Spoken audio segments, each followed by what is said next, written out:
the fretboard. Fretboard, board, board, board.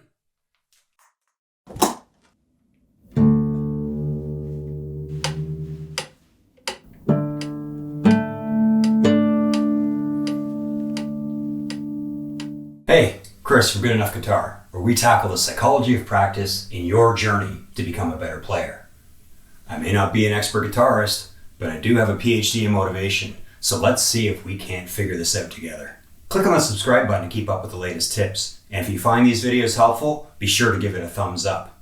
Leave me a comment. Odds are, if there's something you're struggling with, you're not the only one. So, let's jump into it. The guitar fretboard.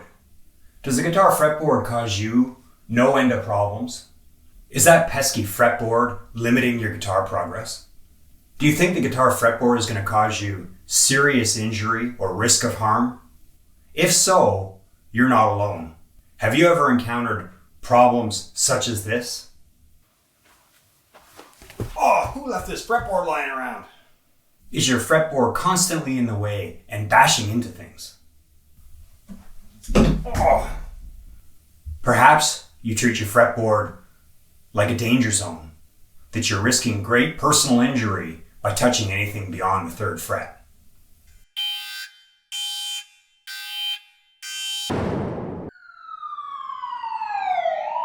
When starting out on guitar, one of the most intimidating things, and sometimes downright scary, can be the fretboard. If the average guitar has 20 frets and there's 6 strings, that's 120 different notes you've got to learn up and down the fretboard. Making things worse, with the musical alphabet from A to G, what that means is that we have multiple notes that are the same across the fretboard. Here we have multiple A's. Here we have multiple C's. And here we have multiple G's. Adding to the confusion is when you first start out on guitar, it's unlikely that you're going to use most of the notes on the fretboard. In the beginning, we start with the open chords, and the open chords really only use the first 3 frets. So for example, the chord A is played like this. The chord C is played like this. And the chord E like this. The open chords are only using the first 3 frets. If somehow we could use only the frets that we needed, that would make guitar a whole lot easier now, wouldn't it? So there must be an easier way.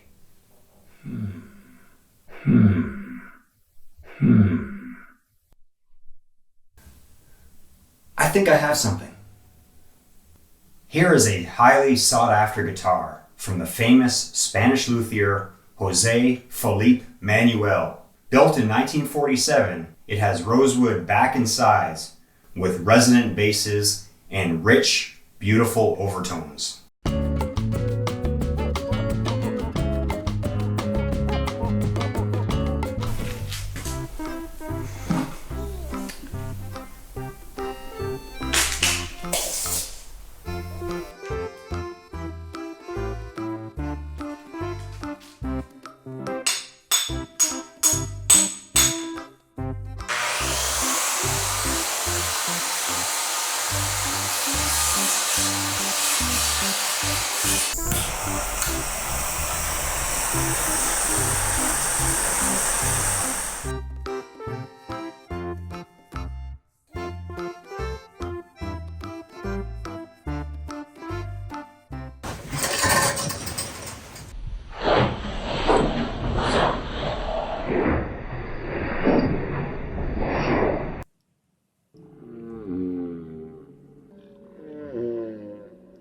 And here it is.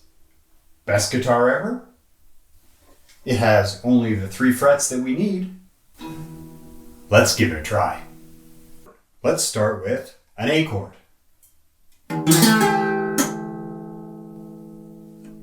Okay, well maybe not the A chord. Let's try different. Let's try C chord.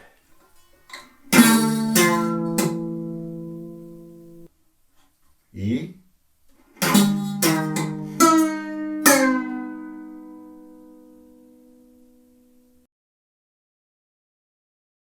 So the question becomes, where do I start when learning the guitar fretboard?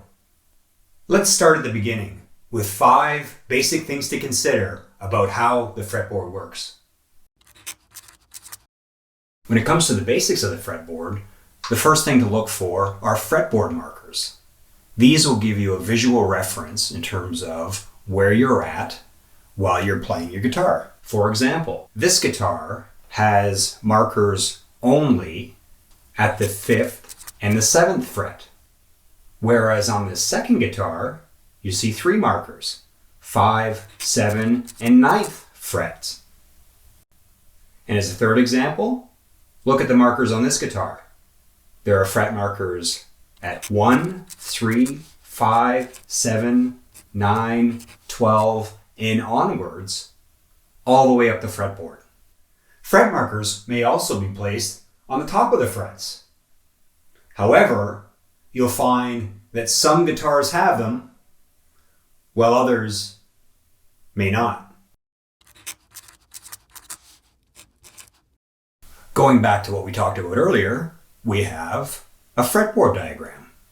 Feel free to take a screenshot of this diagram and use it for your own reference. Perhaps one of the easiest things you can do is simply follow the musical alphabet. First, choose a string, and then start with a note that corresponds with the open string that you've chosen, and you work your way up the fretboard from there.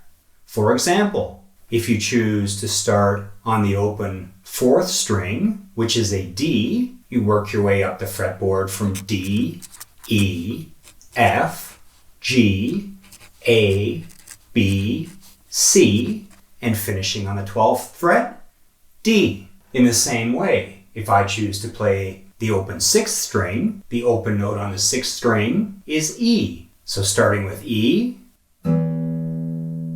F, G, A, B,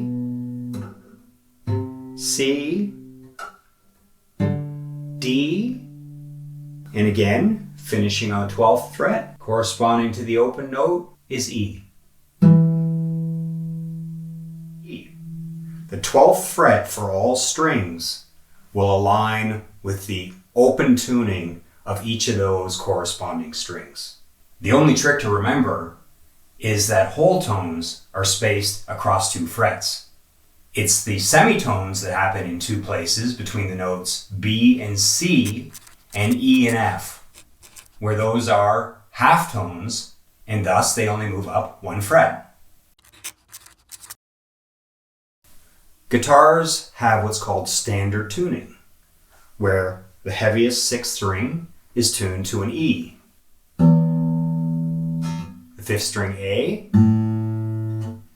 D for the 4th string, G for the 3rd string, B for the 2nd string, and back to E, same as the 6th string for the 1st string, is also E.